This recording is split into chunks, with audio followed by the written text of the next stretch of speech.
सेदिन हाटरे पोई देखिकी कहीं के जानी से गाँ निमता कथा मोर बहुत मन पड़ा। गाँ निमतारे किसी हो कि न हो पोई छिंचड़ाटे माछ मुंड आ लांज पड़ी निहाती बनब।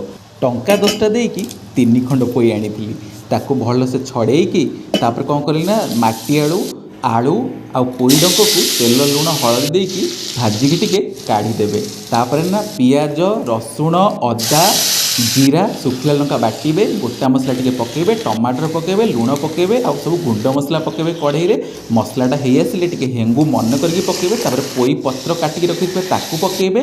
पोई पत्र टिके हेगले एपटे माछ मुंड लांजू को बढ़िया से हेमदस्ता कि जहाँ भी थी आप छेचिदेवे देखिए यहाँ होगला माछ मुंड छेचाटा पकेबे। तापरे जो भाजिकी रखिथे आलू माटी आलू से पकईकि टिके कषिबे अल्प समय पर तापर होइजिबे। देखिए धीरे धीरे गरम मसला पकई काढ़ीदेवे। तो ये आमर रेडी होगला गाँ निमतारे मिलुवा से पोई छेचड़ा। एमती पोई छेचड़ा थरे खाइले सत कौची भाई आपण चिकेन खाइबा भूलीजिबे।